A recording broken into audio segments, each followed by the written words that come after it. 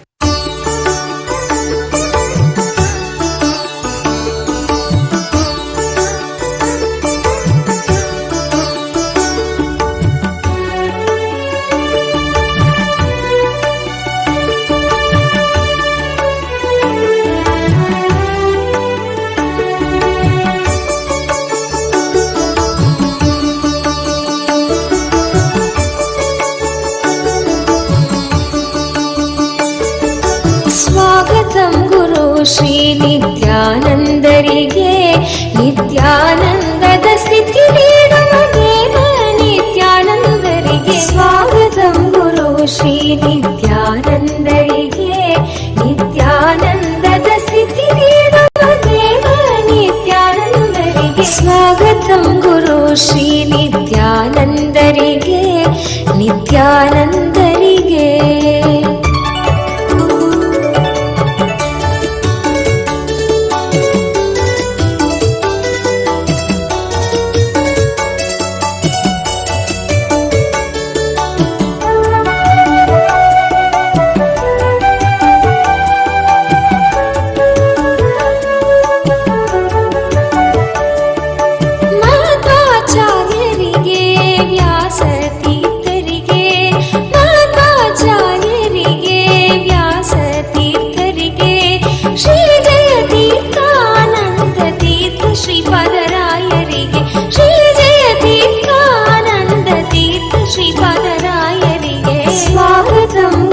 ಶ್ರೀ ನಿತ್ಯಾನಂದರಿಗೆ ನಿತ್ಯಾನಂದದ ಸ್ಥಿತಿ ನೀಡುವ ದೇವ ನಿತ್ಯಾನಂದರಿಗೆ ಸ್ವಾಗತಂ ಗುರು ಶ್ರೀ ನಿತ್ಯಾನಂದರಿಗೆ ಸ್ವಾಗತಂ ಗುರು ನಿತ್ಯಾನಂದರಿಗೆ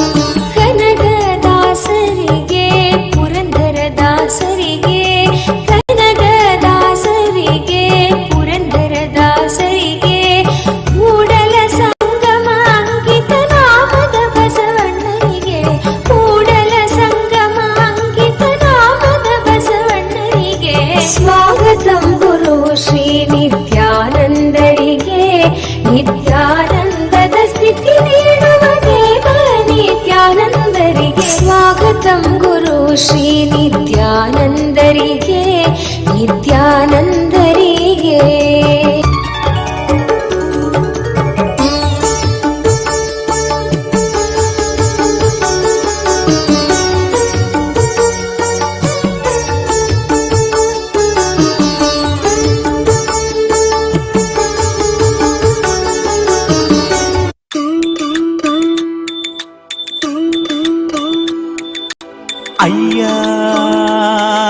ಶಿವ ಶಿವ ಶಿವ ಶಿವ ರಘರ ರಘರ ಶಿವ ಶಿವ ಶಿವ ಶಿವ ರಘರ ರಘರ ಅಯ್ಯ Shiva Shiva Shiva Shiva ರಘರ ರಘರ Shiva Shiva Shiva Shiva ರಘರ ರಘರ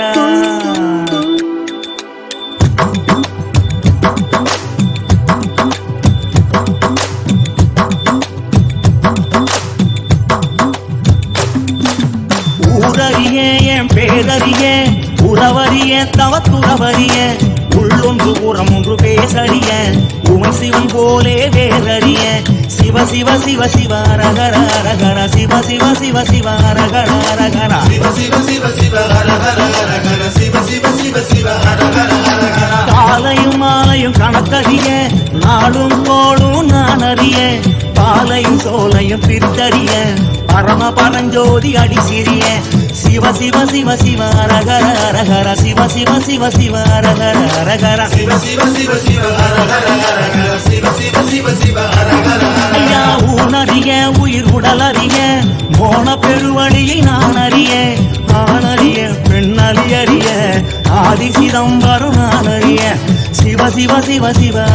hara hara Shiva Shiva Shiva Shiva hara hara hara hara Shiva Shiva Shiva Shiva hara hara hara hara Shiva Shiva Shiva Shiva hara hara hara Sami உன்னது பொருளது கண்டறிய போகமும் மோகமும் கொண்டறிய ஆசை பேராசை அறிந்தறிய அம்பலமாடியை மறந்தறிய சிவ சிவ சிவ சிவ ரகர ரகர சிவ சிவ சிவ சிவ ரகர ரகர சிவ சிவ சிவ சிவ ரகர ரகர சிவ சிவ சிவ சிவ ரகர ரகர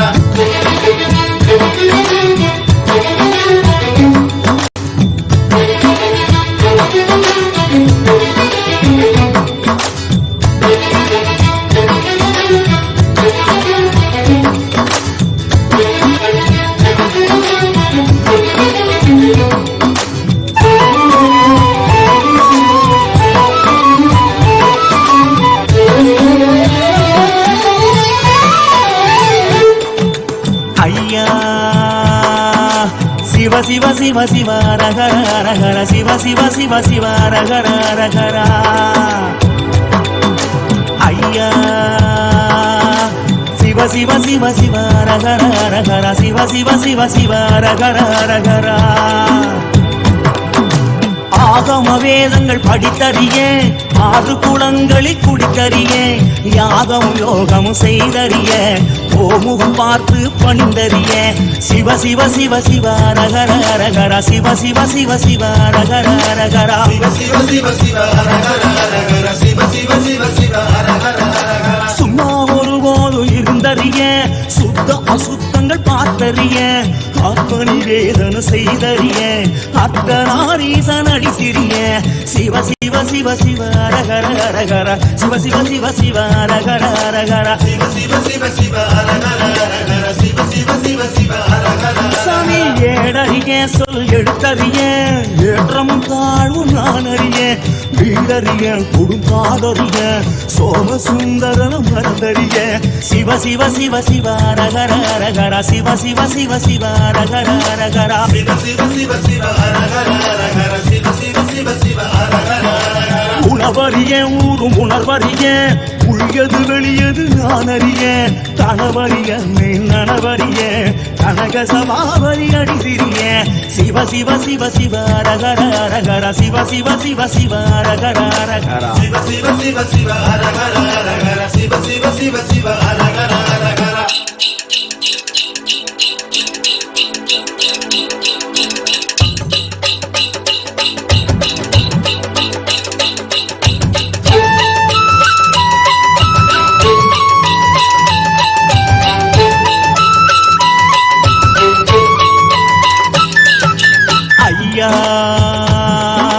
சிவ சிவ சிவ சிவ ரகர ரகர சிவ சிவ சிவ சிவ ரகர ரகர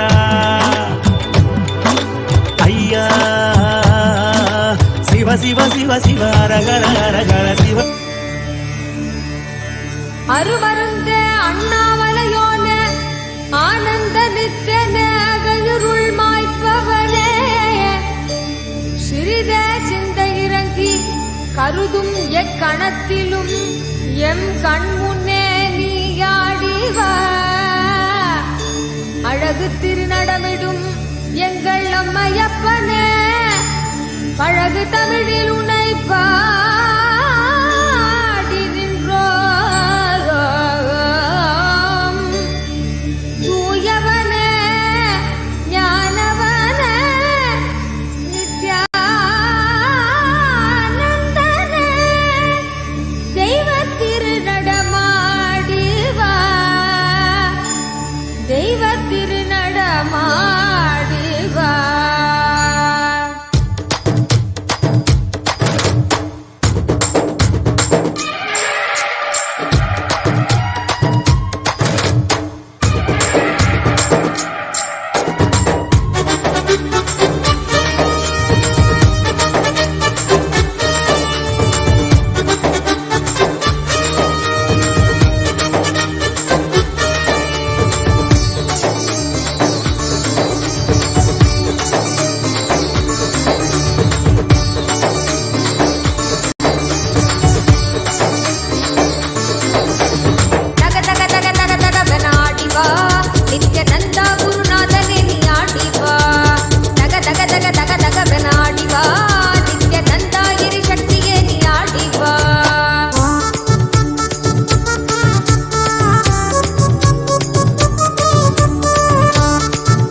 ஆதிசேஷன் மீது நீயும் கண்ணனவனாக மாறி காக்க நீயும் ஆட வேணும் நித்யனே நீ ஆடி ஆடி வா அண்டமத்தில் தேடி உந்தன் பாதம் நாடும் அன்பர் யாவும் கொண்ட அகங்காரம் என்னும் ஆதிசேஷன் மீது நீயும் கண்ணனவனாக மாறி காக்க நீயும் ஆட வேணும் நித்யனே நீ ஆடி ஆடி வா ஆடும் பதநாதம் மனத்தாட்டடி தரும் வேதம் போதும் அது போதும் புவி மீதில் விரண்ட வேண்டும் வழி காட்டிட மீட்டமை காத்திட ஆனந்த பொங்கி வர தக தக தக தக தகவன ஆடி வா நித்யநந்தா குருநாதனே நீ ஆடி வா தக தக தக தக தகவன ஆடி வா நித்யநந்தா கிரி சக்தியே நீ ஆடி வா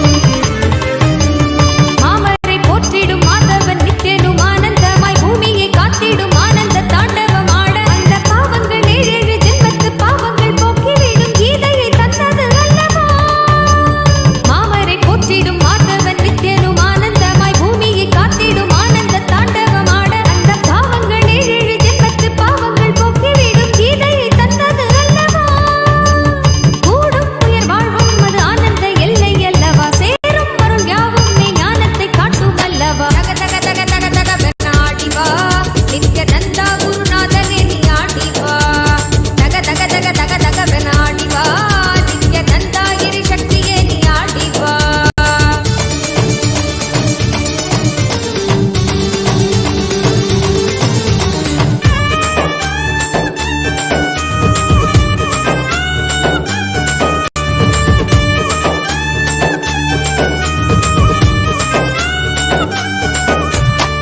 பண்டு சென்று பாடுகிறோம் நித்யனே நீ ஆடி வா கண்ணசவில் எண்ணம் யாவும் மாய்த்திடவே ஓடி வா பண்டு சென்று பாடுகிறோம் நித்யனே நீ ஆடி வா கண்ணசவில் எண்ணம் யாவும் மாய்த்திடவே ஓடி வா அம்மையல்லவா அப்பனல்லவா ஆண்டு கொண்டு மயனல்லவா அம்மையல்லவா அப்பனல்லவா ஆண்டு கொண்டு மயனல்லவா தக தக தக தக தகவன ஆடி வா நித்யநந்தா குருநாதனே நீ ஆடி வா தக தக தக தக தகவன ஆடி வா நித்யநந்தா கிரி சக்தியே நீ ஆடி வா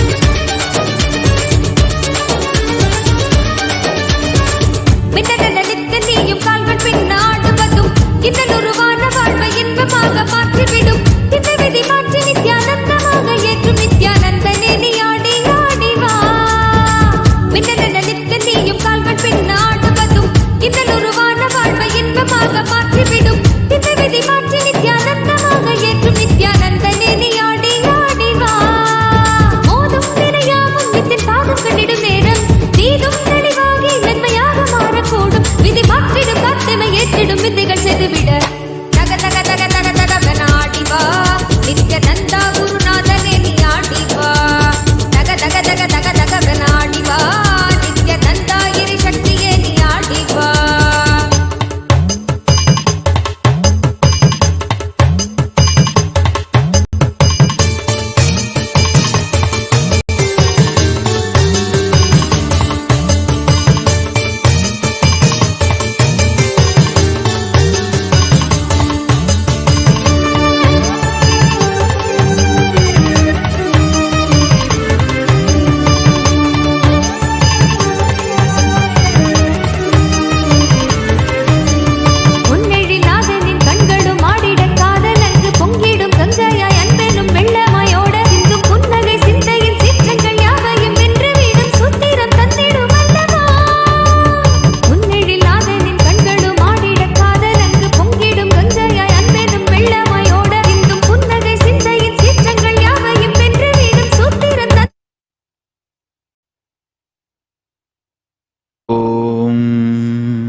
नित्यानन्देश्वर Paramashiva-Samarambam Nithyanandeshwari Paramashakti-Madhyamam Asmadacharya-Paryantam Vande Guru Paramparam.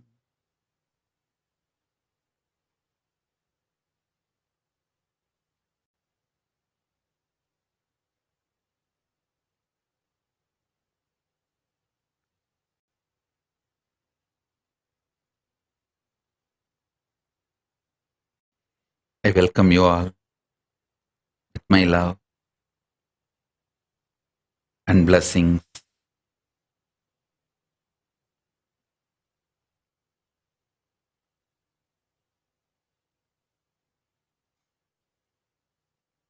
I welcome everyone.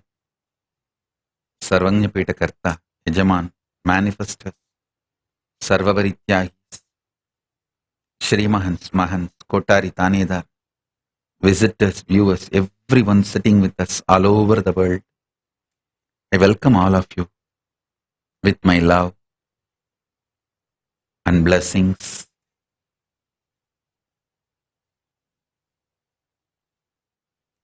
Paramashiva's message directly from Kailasa. Listen.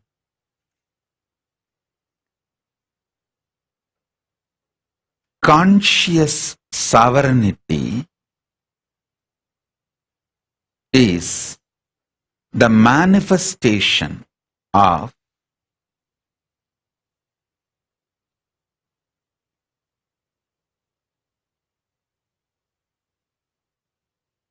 bioenergy of superconscious existence. The pure superconscious existence is Paramashiva. His own bioenergy manifesting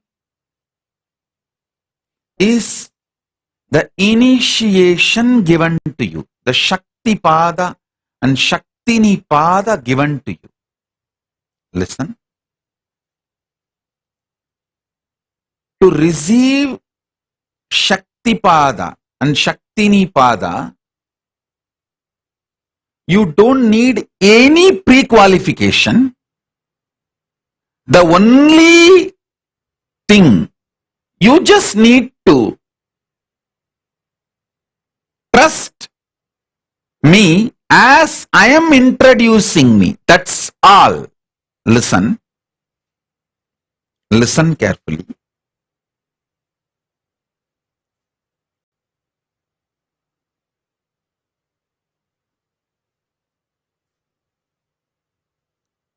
When Arunagiri Yogeshwara, my guru,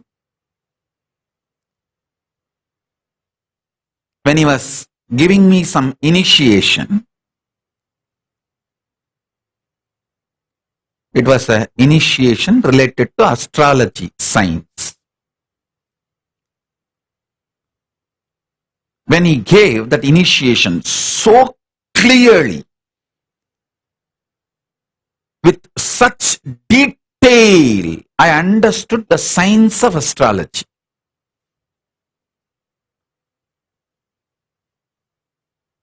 So I asked him, before you gave me darshan, you see, before Arunagiri Yogeshwara gave me physical darshan and started initiating me, I was taught many sciences by other gurus like Raghupati Yogi, Narayana Swami, Kuppammal. Many of them taught me many different sciences. I asked Arunagiri Yogeshwara, can you give me initiation in those sciences also? He just laughed and said, when I gave you the Shakti Pada initiation, what did you think of me? Arunagiri Yogeshwara asked me. I said, you are God, Shiva. That's all I know at that time. At that time, I know Arunachala is Shiva. And Shiva himself comes as Guru and gives you initiation. I was simply clear about it. It is too simple and too straight. And simply clear about it. I may have some laziness problem when Raghupati Yogi comes and wakes me up, takes me to temple for yoga, I will throw a little tantrum. All that is too small. But my cognition about my gurus were very clear. I told Arunagiri Ishvara, I know you are God, Arunachala, Shiva.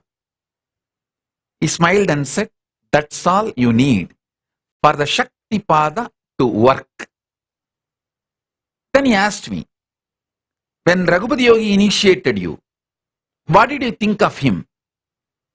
I said, naturally, Shiva, Arunachala comes as a guru and initiated me. That's all you need. The initiation he gave, the initiation I gave, both are one and the same, because the person who is receiving is very clear about from whom he is receiving. When you are clear about my existence, the Guru's existence, when a disciple is clear about the Guru's existence and Guru's declared identity as his cognition about the Guru, simply the Guru's initiation, Shakti Pada and Shakti Nipada, works on disciple. Then he asked me, when Kuppammal initiated you, what did you feel about her, or what you decided to feel about her? I said, there is no such thing as decision. I just know she is Parashakti. Parashakti came to me as my Guru and initiated me. He smiled and said, but sometimes you fought with Kuppammal, you threw tantrum.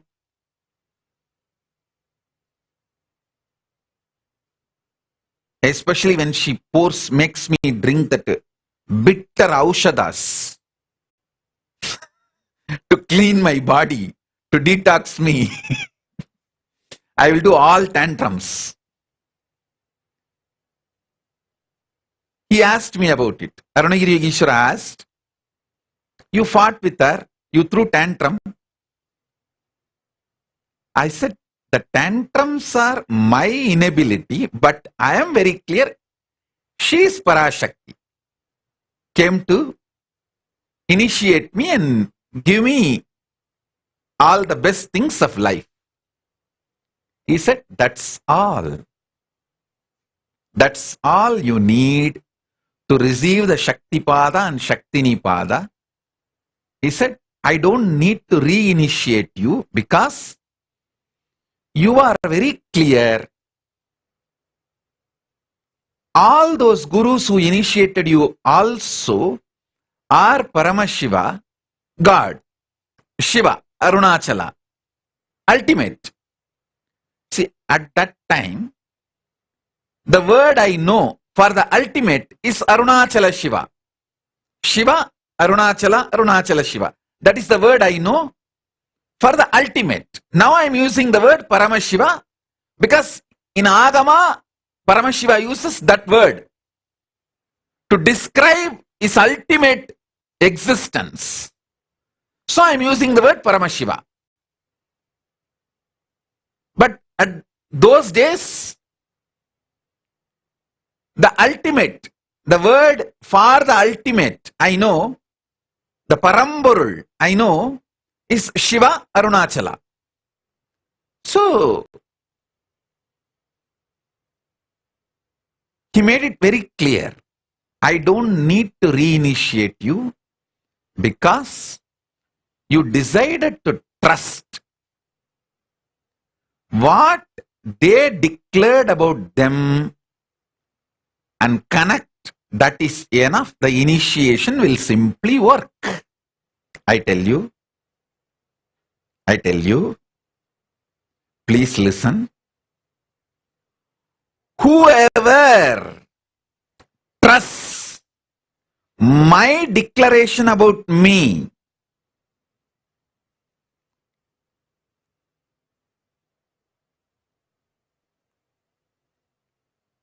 my existence, how consciously I exist, what is my identity, how I operate, what is my inner software, what is the agamic structure.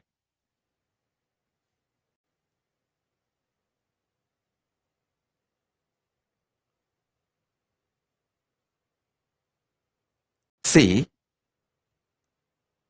I exist as Paramashiva Paramburul, the ultimate pure consciousness, superconscious existence, the ultimate will, Parameshwara, is manifesting. I just know this is the truth. And I also know the Panchakritya, Srishti Sthiti Vinasa Trobhava Anugraha, the creation, sustenance, rejuvenation, putting in delusion, pulling out of delusion, and liberation. This Panchakritya Shaktis manifesting in me, and the unmanifest existing in me, I just know. From this space, how I introduce myself, about my gender, about my love, about my existence, about my operating system, about the dharma with which I deal myself and all of you and the whole world and the universe, how I see all this. Elaborately I have explained multiple times, I continue to explain. Whoever decides to connect with my declaration about me as Paramashiva, I bless you all and shower you all.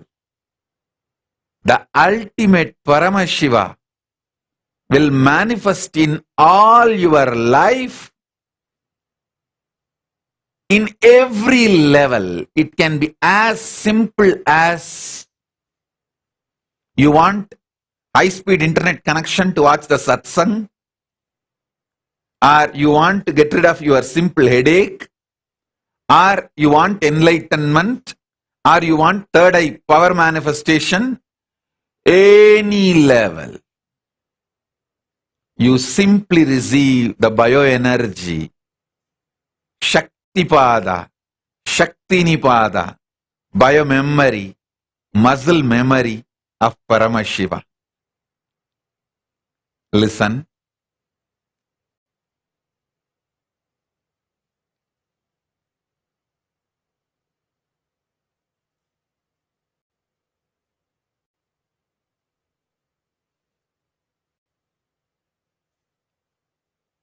Listen intensely. Whether my daughters, Jyotika got corona, and some more of my sannyasis and adinavasis, kailasavasis got corona, all I did is just connecting with them and making them connect with my identity as I declare myself. as I reveal myself. That's all. See, the moment my disciples, my sannyasis, connect with me as I reveal myself, it becomes too easy for me to protect them like a conscious blanket, super conscious blanket. I just sit in samadhi, connect with them, cover them like a super conscious blanket.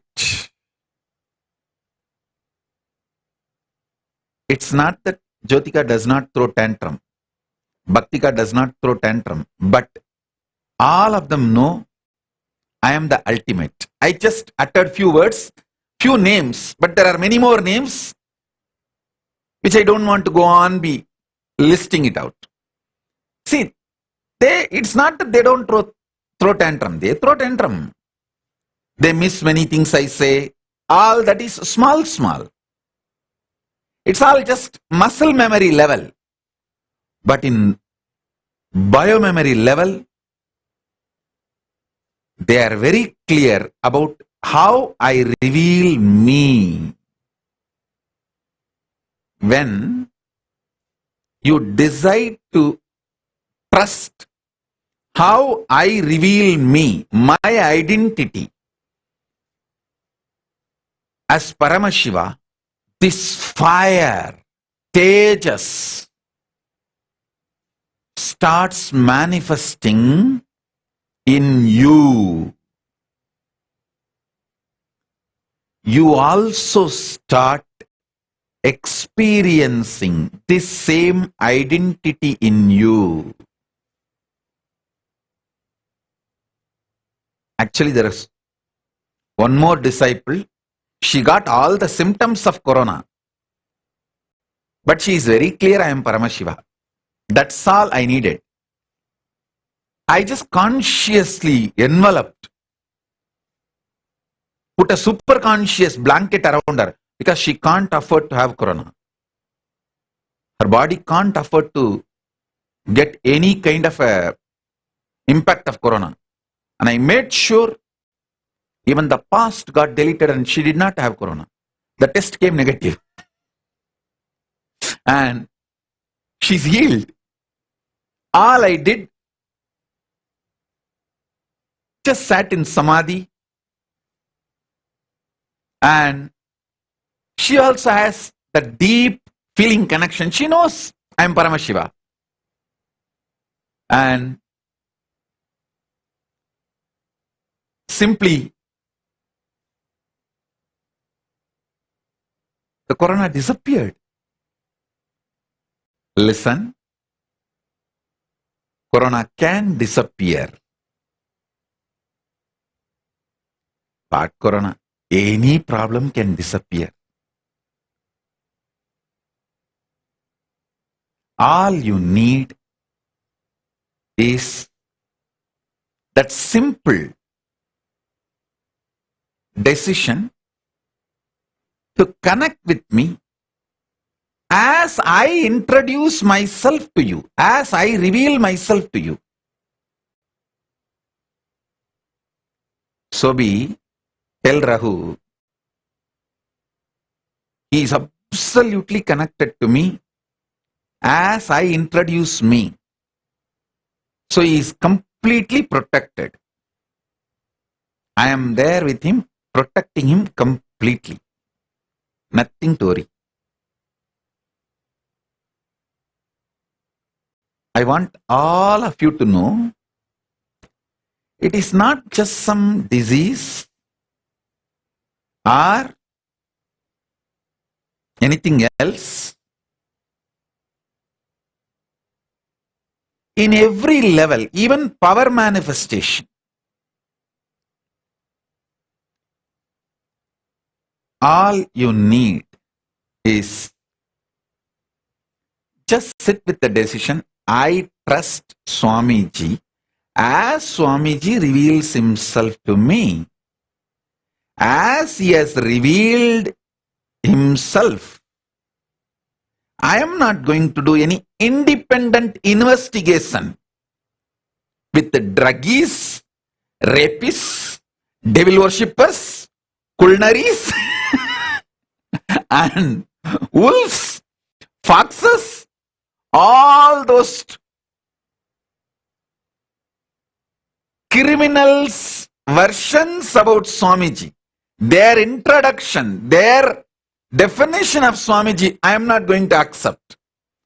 I am going to accept Swamiji's introduction about himself. How he reveals himself to me, how he revealed himself. I am going to trust only that.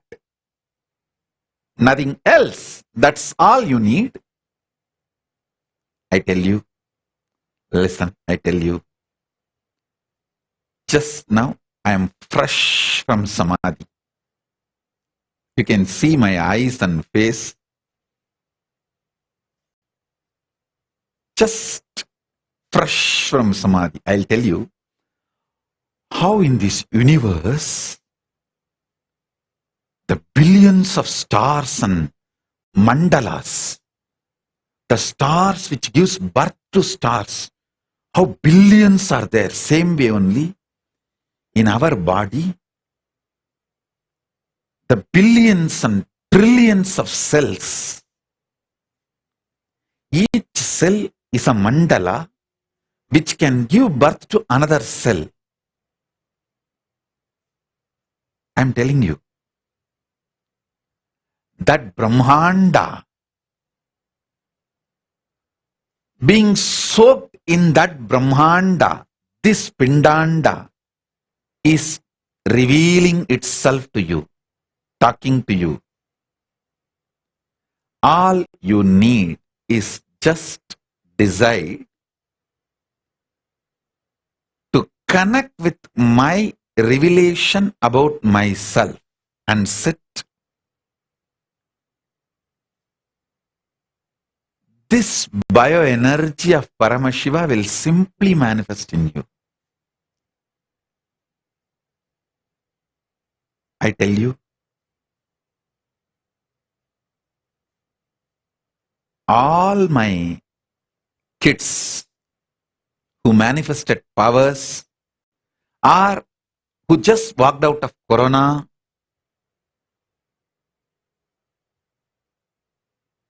all of them did not do any special tapas. All they did is they just decided to trust my introduction about me. Now, not only I got my kids out of Corona, I will heal them, repair them, completely make them do the power manifestation, everything.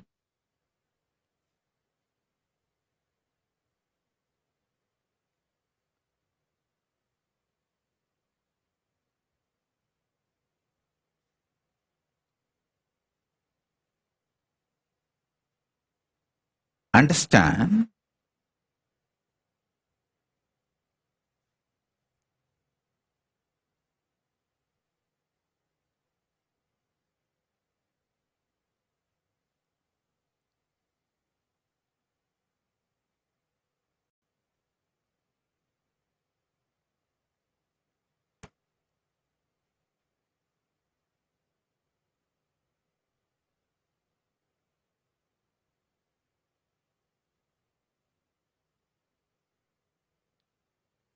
This initiation, this Shaktipada is the purpose of my existence, to give you this Shaktipada only. I exist and I come here and sit again and again every day.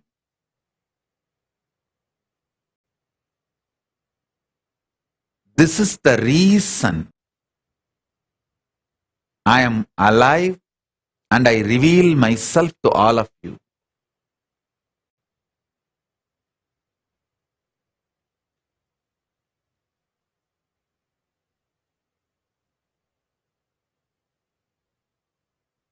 I sincerely bless all of you as living manifestation of Paramashiva, as Paramashiva. I bless you all and initiate all of you. Whoever decides to trust my revelation about me as Paramashiva, all of you are blessed. Please listen. Please listen. I give you the examples of few of my kids walking out of Corona. Few of my daughters having all the symptom of Corona, but I made sure just push even the time wheel, made sure Corona is not even there. Because she is needed for a unique power manifestation. I can't afford her to have Corona. She needs to have, she's going to do some unique power manifestation process. And there are other two of my daughters with her. All three are needed for a very important spiritual process. I can't afford her to have Corona. And the most beautiful thing is she has a clear, conscious decision. I am Paramashiva. How I reveal myself, she connects with that. That sweetness is enough. So I just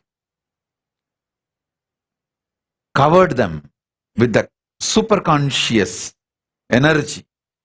Not only the symptoms got healed, even medically, Corona negative.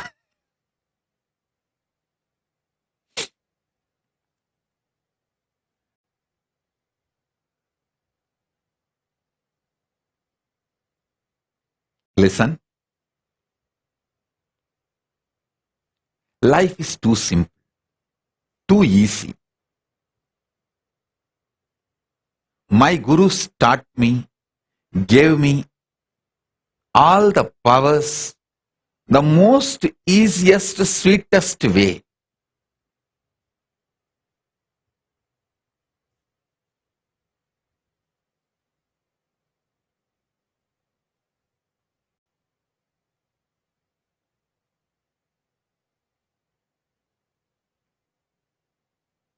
I will give the same way to all of you.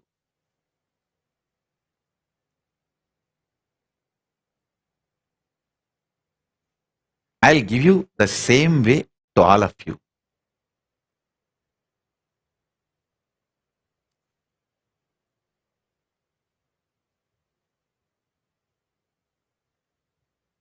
The sweet way. I initiate all of you. I share myself with all of you. That bioenergy of Paramashiva, Shaktipada and Shaktinipada, with all of you. That is the gratitude I give for my gurus. When sweet smile is there in your lips, when the gratitude, bliss tears are in your eyes, that is the offering I am giving it to my gurus. The joy you radiate, the bliss you manifest, the bliss tears in your eyes, all these are only my offering to my gurus. So I will continue to work for the smile in your lips, the bliss tears in your eyes,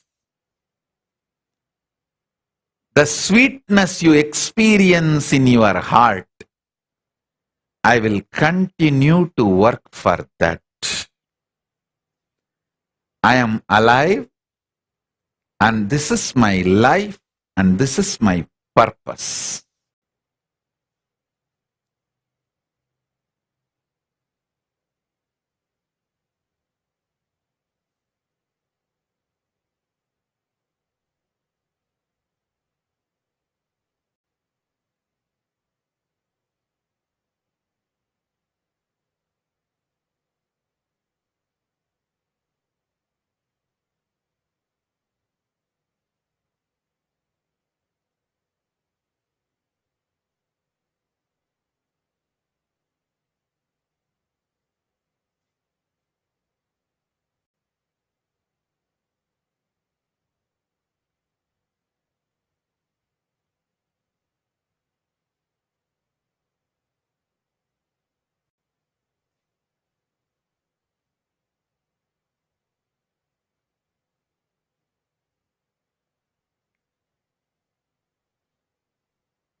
I just want each one of you to know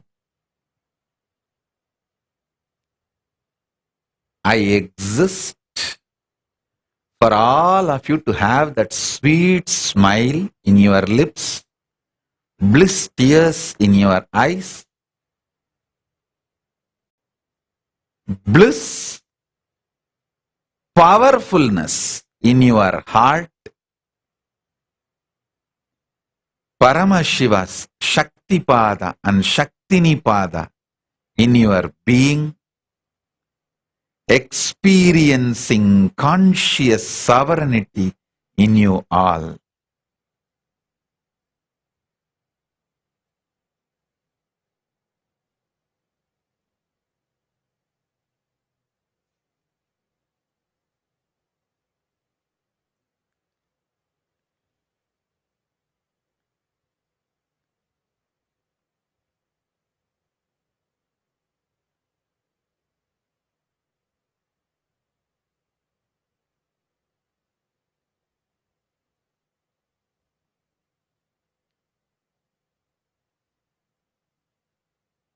Meda Slatya is messaging, even though we are not on two-way, we are having bliss tears and experience. Understand?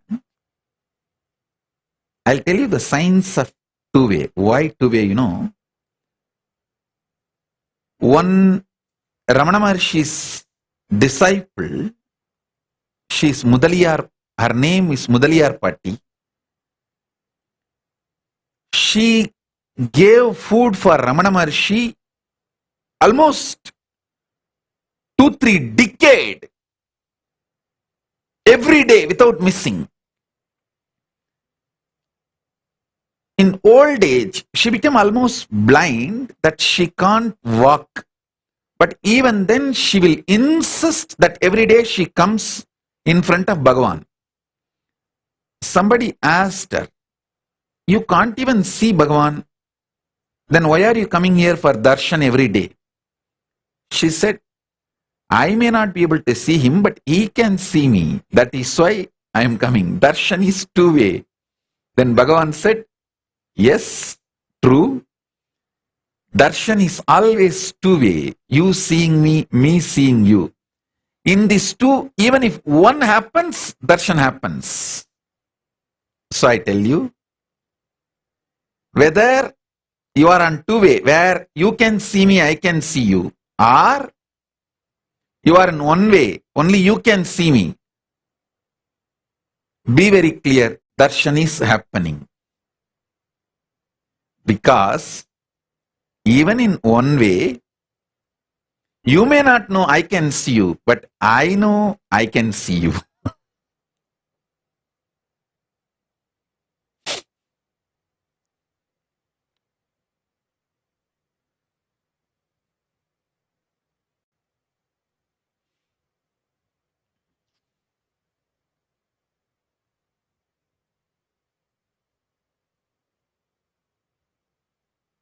Understand?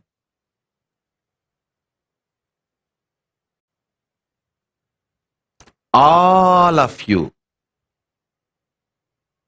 who consciously choose to connect with the identity I reveal about me,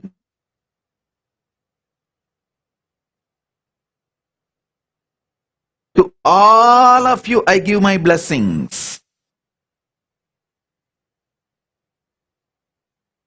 If any one of you decide in the future when you are watching this satsang, if you decide at that time that you decide to connect with me based on the identity I reveal about myself as Paramashiva, even for you I give the blessing.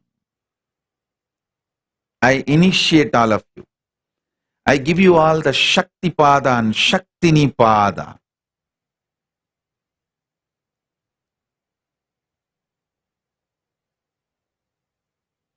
You will all experience conscious sovereignty of Paramashiva.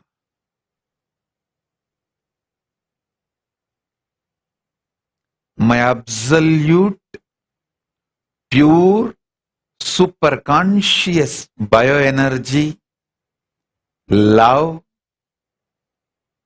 Shaktipada, Shaktinipada, all with you all, whoever decides to connect with me as I reveal myself.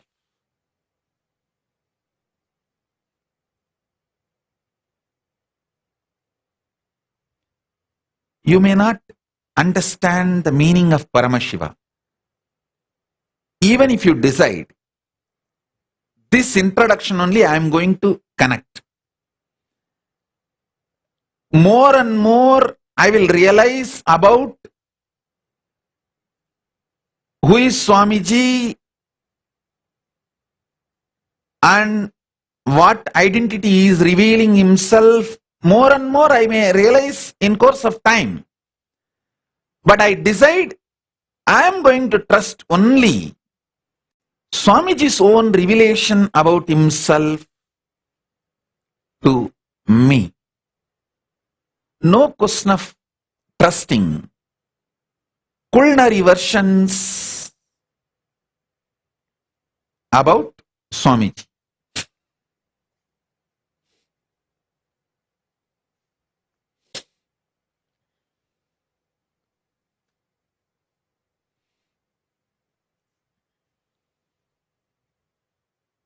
That's all you need.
என்றாலே அன்பு வழிதானே என்றே நீ உற்சாகமாக உணர்த்திட இன்பம் கண்டோமே.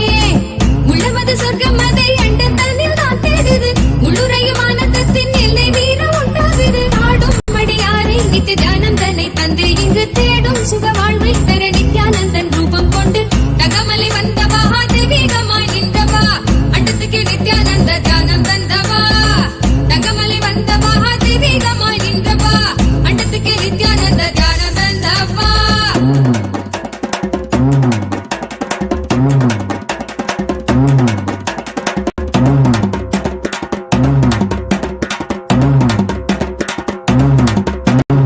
உள்ளுக்குள் உண்டாகும் நித்ய ஆனந்தம் கண்டாலே உள்ளம் தெய்வீகம் கொண்டாடும் என்றாய் நித்யானந்தா நீ. கள்ளங்கள் இல்லாமல் கொள்ளும் தெய்வீகம் எந்நாளும் எம்மை ஞானத்தின் மெய்வாழ்வில் சேர்க்கும் யுக்தி தந்தாய் நீ. உள்ளுக்குள் உண்டாகும் நித்ய ஆனந்தம் கண்டாலே உள்ளம் தெய்வீகம் கொண்டாடும் என்றாய் நித்யானந்தா நீ. கள்ளங்கள் இல்லாமல் கொள்ளும் தெய்வீகம் எந்நாளும் எம்மை ஞானத்தின் மெய்வாழ்வில் சேர்க்கும் யுக்தி தந்தாய் நீ. நித்யாவன் பாதம் அதை கண்டாலே போதும் மெய்ஞானம் வாழ்வில் குறியாக குடியேறும். அகமும் தெளிந்தே ஆனந்த கூத்தாடி விட குருவாய் வளர்ந்தான் மெய்ஞானம் எம்புள்வதிட. தகமலை வந்தவா தெய்வீகமாய் நின்றவா அண்டத்துக்கு நித்யானந்த தியானம் தந்தவா. கட்டி தரும் நித்யானந்தன் தியானம் தன்னை செய்தாலது பக்தியோடும் ஸ்ரத்தையோடும் நித்யா உன்னை பூஜிப்பது. பல நாள் தவமோ பலனாய் நித்யானந்தன் ரூபம் இன்று இறையே குருவின் உருவில் வையம் காக்கும் எண்ணம் கொண்டு தகமலை வந்தவா தெய்வீகமாய் நின்றவா அண்டத்துக்கு நித்யானந்த தியானம் தந்தவா.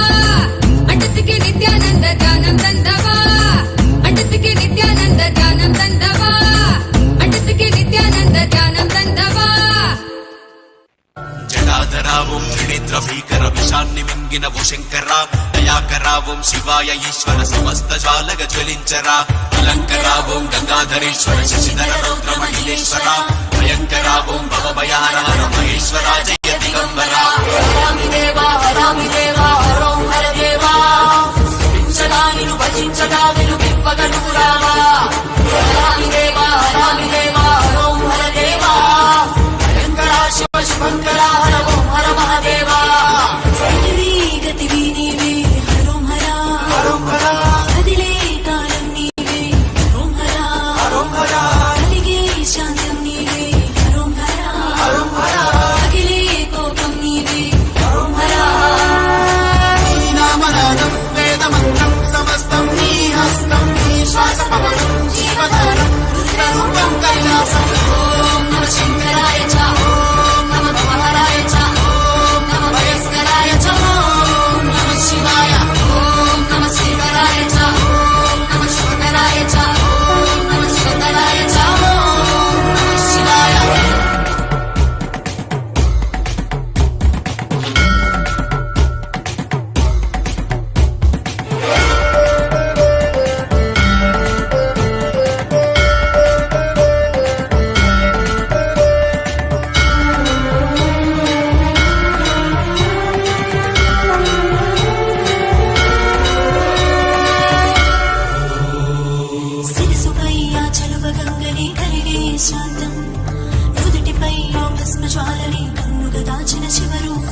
शिव शिव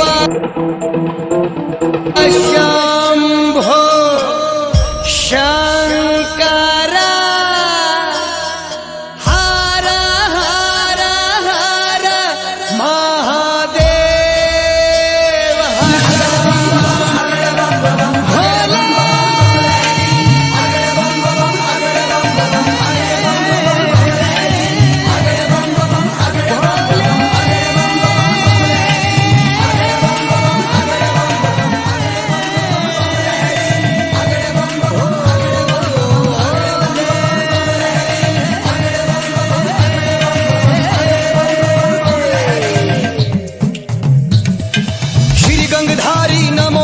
श्री महेश्वराय नमो नमः शंकर त्रिपुरारी नमो नमः श्री दिगंबराय नमो नमः श्री गंगधारी नमो नमः श्री महेश्वराय नमो नमः भोले भंडारी नमो नमः श्री दिगंबराय नमो नमः हमें देह ज्यादा रस रही अखियां तो रस कहाँ अटक गए तुम झंझट में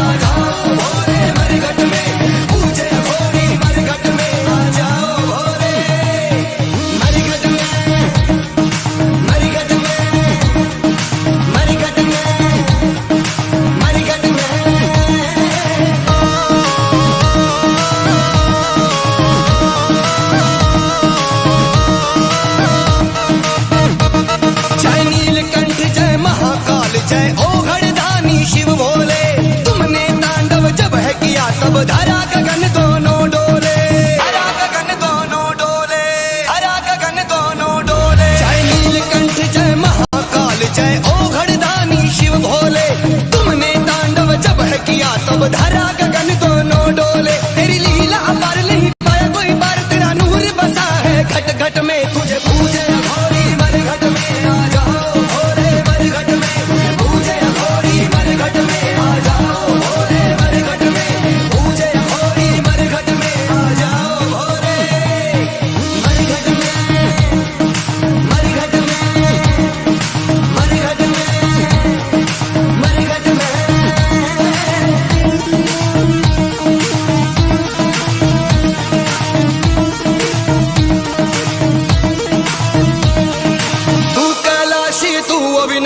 तू ही मस्त मलंगा है गंगा तेरे सर से बहती गले में नाग बुझंगा है गले में नाग बुझंगा है गले में नाग बुझंगा है तू कैलाशी तू अविनाशी तू ही मस्त मलंगा है गंगा तेरे सर से बहती गले में नाग बुझंगा है तुम्हें परम उधार कहे सब संसार तूने काम बना है फोकट में मर घट में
नागेन्द्रहाराय त्रिलोचनाय भस्माङ्गरागाय महेश्वराय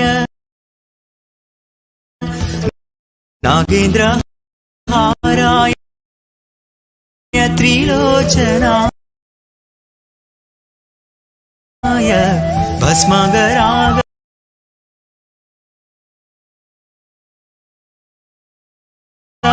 महेश्वराय नित्याय शुद्धाय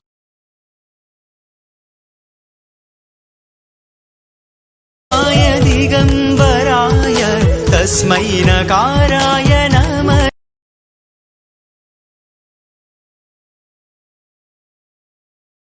शिवाय नित्याय शुद्धाय दिगम्बराय तस्मै नकाराय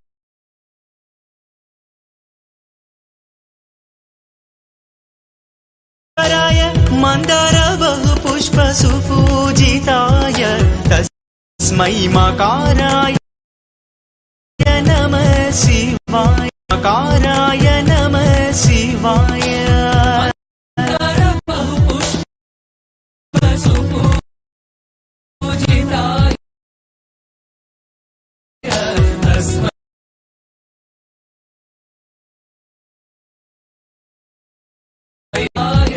तस्मै मकाराय नमः शिवाय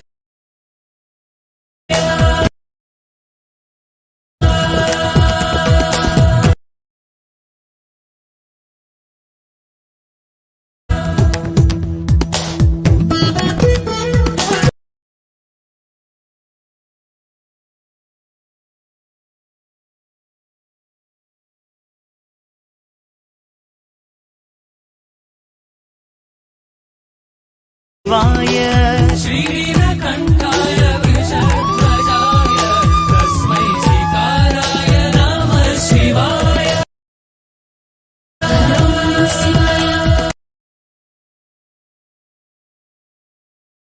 शिवो नमः शिवाय हरो नमः शिवाय शिवो नमः शिवाय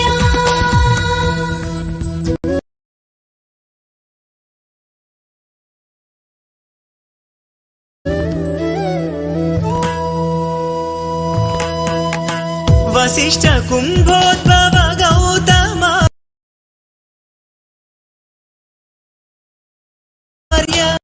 मुनीन्द्र देवार्चित शेखराय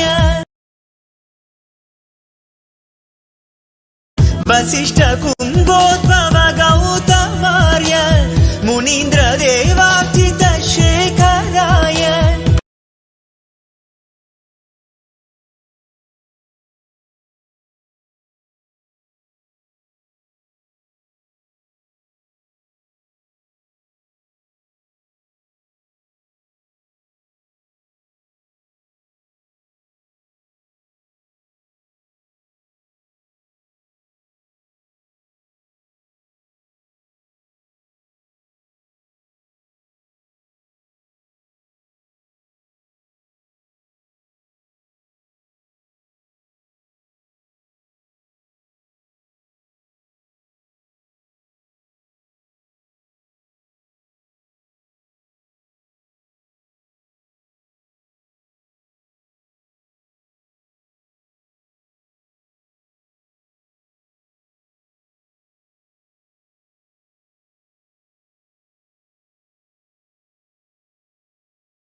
என்ன தருவான் தில்லை அம்பலத்தான் தன்னையே தருவான் பொன்னம்பலத்தான் என்ன தருவான் தில்லை அம்பலத்தான் தன்னையே தருவான் பொன்னம்பலத்தான்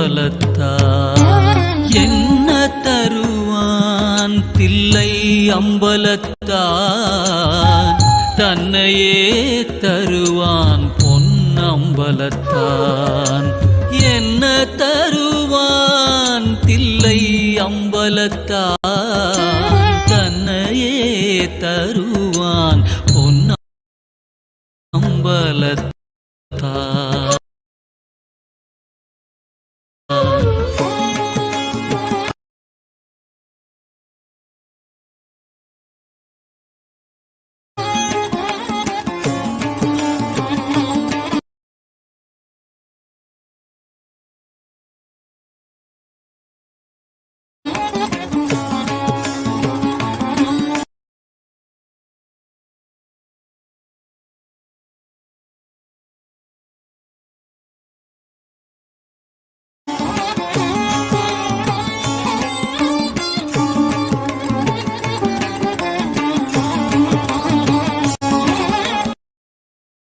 பெற்று தருவான்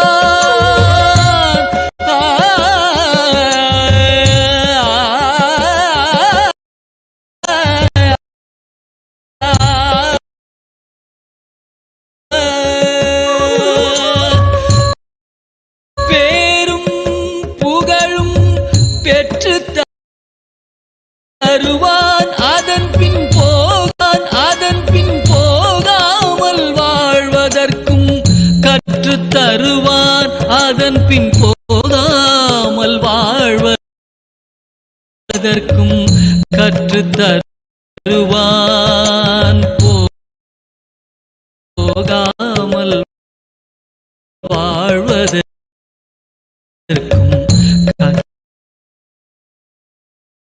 கற்று தருவான் என்ன தருவான் தில்லை அம்பலத்தான்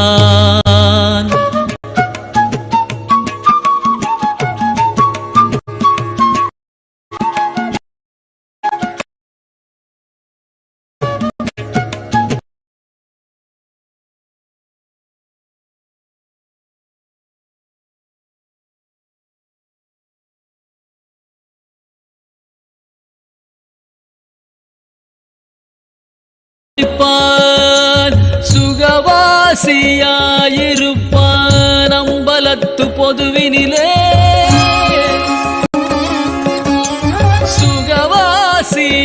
சுகவாசியாயிருப்பான் அம்பலத்து பொதுவினிலே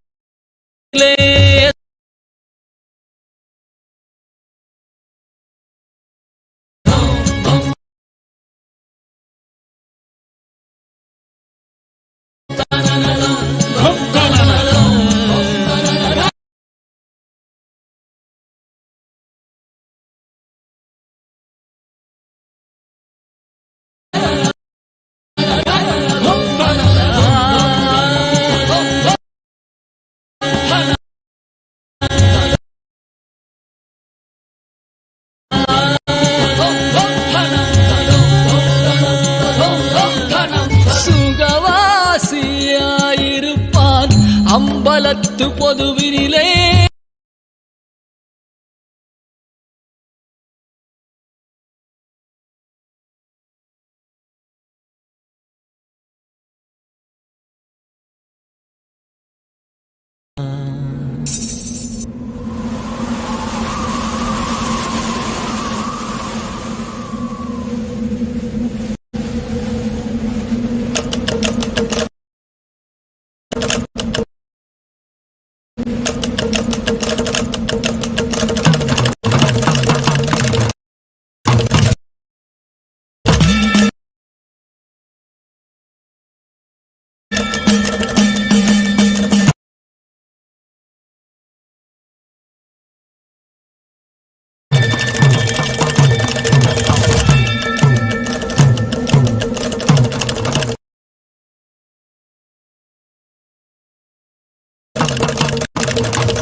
நாட்டியநாதன் அம்மையப்பனாய் வருகின்றான் கைலை மேவிய உமையொரு பாகன் அருளை வாரி தருகின்றான். Om Shiva Shiva. I bless you all. You will all manifest the powers of conscious sovereignty.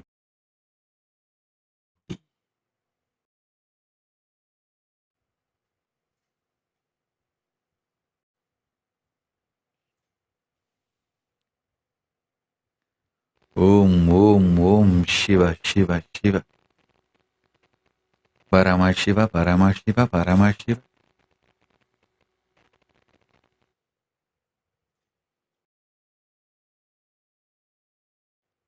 Paramashiva Paramashiva Paramashiva Paramashiva Paramashiva Paramashiva.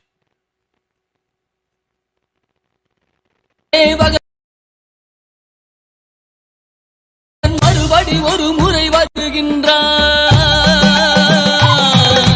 கைலை மேவிய உமையொரு பாகன் அருளை வாரி தருகின்றான் அண்ணாமலையான் வருகின்றான் அருளை வாரி தருகின்றான் அண்ணாமலையான் வருகின்றான் அருளை வாரி தருகின்றான்.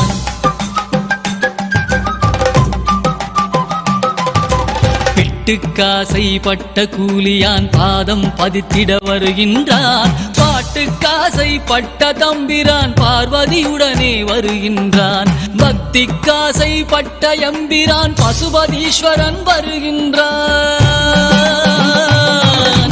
கைலை மேவிய உமையொரு பாகன் அருளை வாரி தருகின்றான் அண்ணாமலையான் வருகின்றான் அருளை வாரி தருகின்றான் அண்ணாமலையான் வருகின்றான் அருளை வாரி தருகின்றான்.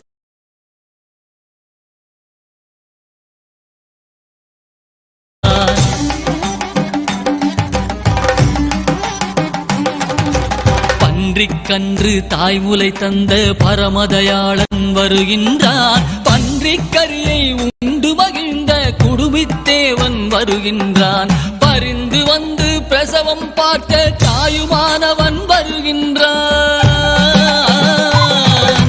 கைலை மேவிய உமையொரு பாகன் அருளை வாரி தருகின்றான் அண்ணாமலையான் வருகின்றான் அருளை வாரி தருகின்றான் அண்ணாமலையான் வருகின்றான் அருளை வாரி தருகின்றான்.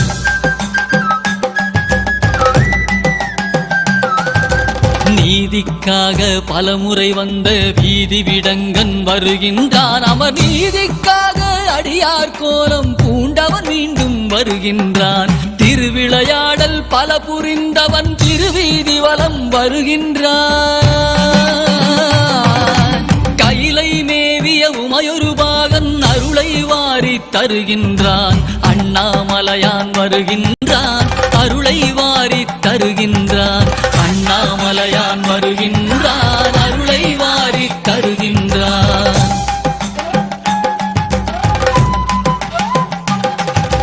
தக்கன் வேள்வி தகர்த்த வீர பத்திரநாதன் வருகின்றான் சொக்கன் மதுரை சோமசுந்தரன் அற்புதமாக வருகின்றான் திருமாலறியா மலர்ச்சேவடியான் திருமானேந்தி வருகின்றான்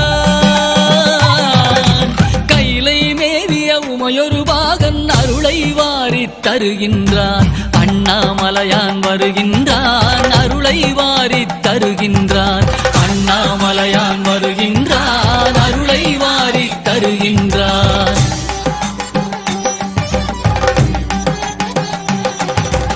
ஆலமுண்ட திருநீலகண்டன் உமைபாகனாக வருகின்றான் ஆலார சுந்தரன் பாடியவாறே காலகாலனாய் வருகின்றான் கருவேர் அறுத்து கருணை பொழியும் கைலையம்பிரான் வருகின்றான் கைலை மேவிய உமையொரு பாகன் அருளை வாரி தருகின்றான் அண்ணாமலையான் வருகின்றான் அருளை வாரி தருகின்றான் அண்ணாமலையான் வருகின்றான் அருளை வாரி தருகின்றான்.